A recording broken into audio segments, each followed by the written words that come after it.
Bonjour à tous, ici Gromy pour l'IM Daily numéro 42. Alors aujourd'hui on va parler du volume de la main et de la façon de construire une main pour pouvoir réaliser le challenge de la semaine qui est un fanart de la chose et aussi pour s'améliorer dans le dessin de main. Donc alors pour ça j'ai préparé quelques petites études que j'ai faites et ainsi que des constructions faites sur des photos de main.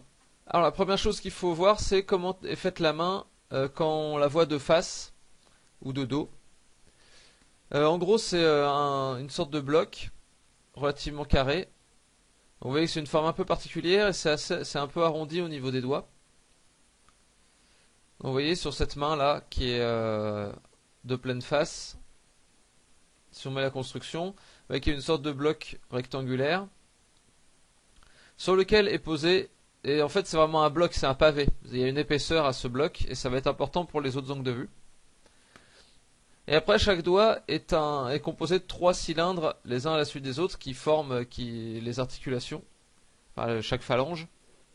Avec, là je les ai pas notés, mais quand vous construirez de façon un peu plus précise encore les mains, il y a des sortes de boules à chaque articulation. Parce que les articulations sont un peu plus épaisses que la phalange elle-même. Vous touchez sur vos propres doigts, vous sentez bien que l'os est plus fin au milieu et devient plus épais aux articulations. Donc sur quelqu'un qui est assez gros, ça va pas forcément se voir parce que la chair qu'il y a autour des os va faire grossir l'épaisseur de la phalange et donc l'articulation va être noyée sous cette épaisseur-là. Quelqu'un qui a des grosses mains aussi, des grosses mains de bûcheron, on va moins voir la différence entre l'articulation et la phalange. Donc voilà, donc vous voyez une sorte de pavé et dessus se greffe une sorte de demi-boîte qui forme le pouce, enfin le départ du pouce. Donc là vous le voyez ici et vous pouvez le revoir sur les dessins que j'ai fait ici, même sur celle-ci là. Et en fait ce bloc, ça peut aussi être vu comme une sorte de carré qui se construit à l'intérieur. Parce qu'en fait, avec le pli de la main, ça va former une sorte de boîte. Donc ça fait quelque chose comme ça et comme ça. Et en fait, ça c'est intéressant à voir parce que ce bloc-là, il est indépendant du bloc principal. Il peut se déplacer. Il ne peut pas le dépasser en hauteur, si on voit la main de profil. Profil dans ce sens-là. Donc là, ce bloc-là, il peut pas monter plus haut que la main, mais il peut descendre bien plus bas. Vous voyez qu'ici, là, il descend plus bas que la boîte principale. Donc là, on a la boîte principale qui arrive juste là. Et on a la boîte secondaire là qui descend vraiment carrément plus bas. Mais elle pourrait pas monter plus haut que ici en fait. Le pouce, il peut remonter là et c'est tout. Après, il peut pas aller plus haut. Donc voilà, donc il y a cette boîte sur laquelle est attaché le pouce. Et en fait, il faut noter qu'il y a bien un espace quand même assez grand. Donc après, le pouce, là, on peut le rabattre. On peut le ramener comme ça. Voilà, on peut le rabattre comme ça. Donc ça va s'aplatir un petit peu. Et il va partir comme ça. Mais si on écarte, il y a tout un pan de peau ici qui est important de noter. Comme entre chaque doigt, il y a un espace, quand on écarte les doigts à fond, il y a un espace qui est super important de noter. Il ne faut pas faire partir les doigts, l'index par exemple, de l'endroit où arrive le majeur. Ça c'est super important, ça évite, c'est une erreur qui est faite assez souvent, qu'on voit des doigts qui sont faits comme ça. Et en fait cet espace là il est important pour rendre les choses crédibles. Et globalement, c'est plutôt carré. Ça a une forme généralement plus carrée que pointue. La largeur entre la base du doigt et l'extrémité du doigt est pas très différente. Donc souvent, c'est plus, ça peut faire, si on schématise vraiment, ça peut faire plus un truc comme ça que un truc comme ça. Donc voilà, ça c'est pour de face. Et donc après de profil, il va falloir commencer à penser les choses vraiment en volume. Donc on va partir de cette main là. Donc là vous voyez que la boîte, il faut vraiment lui signifier une épaisseur.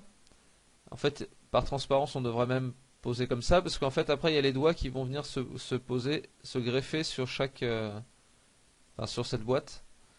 Donc le départ des doigts part d'ici, et après c'est des cylindres, donc c'est pareil, noter l'épaisseur, ça peut être intéressant quand on étudie, pour l'avoir en tête par la suite.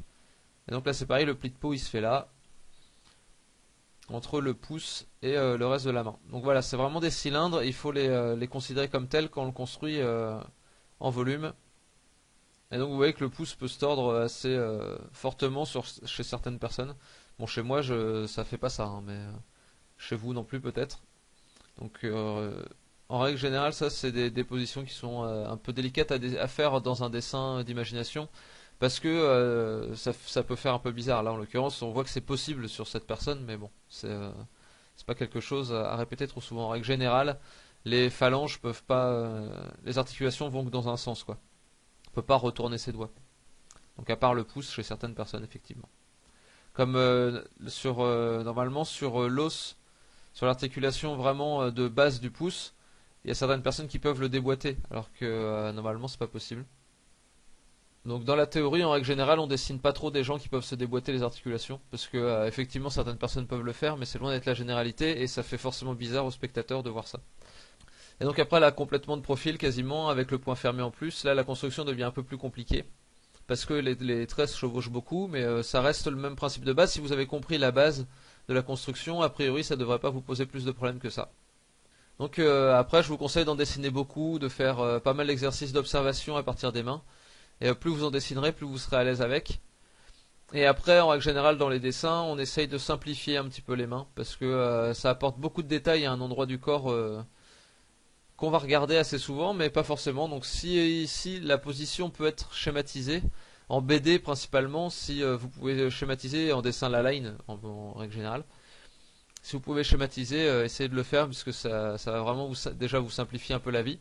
Et ça va être plus agréable pour le spectateur aussi, parce que ça va pas faire une accumulation de détails à un endroit, alors que tout le reste est beaucoup moins détaillé.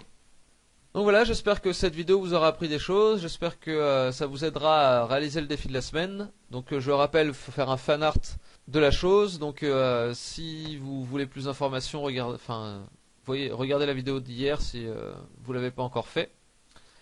Je vous invite à passer sur le forum, à passer sur le site. Si les vidéos vous plaisent et vous apprennent des choses, n'hésitez pas à laisser un petit pourboire. N'oubliez pas de partager la vidéo, de vous abonner à la chaîne si ce n'est pas encore fait. Quant à moi, je vais vous dire à demain pour une nouvelle vidéo. Et dessinez bien, salut!